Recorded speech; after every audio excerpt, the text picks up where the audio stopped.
అందరికీ నమస్కారం. తెలంగాణ రాష్ట్రంలో ఉన్న బైండ్ల ఉద్యోగ మిత్రులందరికీ ఈ నెల 6వ తేదీన హైటెక్స్లోని శిల్పకళా వేదికలో ఎస్సీ వర్గీకరణ ఫలాలను మనకు అందించినటువంటి గౌరవ తెలంగాణ రాష్ట్ర ముఖ్యమంత్రి శ్రీ యనుమల రేవంత్ రెడ్డి గారికి మాదిగ మరియు ఉపకులాల ఉద్యోగ మిత్రుల ఆధ్వర్యంలో ఒక చక్కని కృతజ్ఞతా సభను ఏర్పాటు చేయదలిచాము. ఈ సమావేశానికి ఉస్మానియా విశ్వవిద్యాలయ ఆర్ట్స్ కళాశాల ప్రిన్సిపల్ ప్రొఫెసర్ కాశం గారు సభాధ్యక్షులుగా వ్యవహరిస్తున్నారు. ఇంత చక్కటి చారిత్రాత్మకమైనటువంటి సమావేశంలో తెలంగాణ రాష్ట్రంలో ఉన్న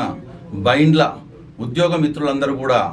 ఈ సమావేశానికి అత్యధిక సంఖ్యలో హాజరై ఈ సమావేశాన్ని విజయవంతం చేయాలని మనస్ఫూర్తిగా కోరుకుంటున్నాను.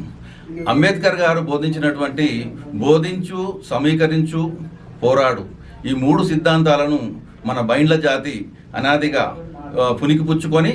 అనేక ఉద్యమాల్లో తెలంగాణ ఉద్యమం నుంచి మొదలుకొని ఎస్సీ వర్గీకరణ ఉద్యమంలో కూడా మన బైండ్ల జాతి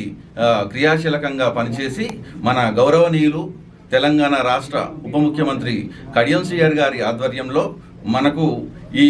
ఎస్సీ వర్గీకరణ ఫలాలను అందించినటువంటి రేవంత్ రెడ్డి గారికి కృతజ్ఞత సభను ఏర్పాటు చేయదలిచినటువంటి సందర్భంలో మన బైండ్ల జాతి అందరం కూడా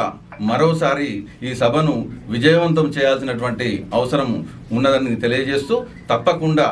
6వ తేదీన శిల్పకళా వేదికలో జరిగేటువంటి ఈ కృతజ్ఞతా సమావేశానికి బైండ్ల మిత్రులందరూ కూడా హాజరవ్వాలని తెలంగాణ బైండ్ల ఎంప్లాయీస్ అసోసియేషన్ తరపున నా పేరు డాక్టర్ చింతల రాకేష్ భవానీ బైండ్ల మిత్రులందరినీ మరొకసారి విజ్ఞప్తి చేస్తూ అందరూ ఈ సభకు విచ్చేసి సభను విజయవంతం చేయాలని అందరికీ మరోసారి కోరుతూ ధన్యవాదాలు తెలియజేస్తున్నాను.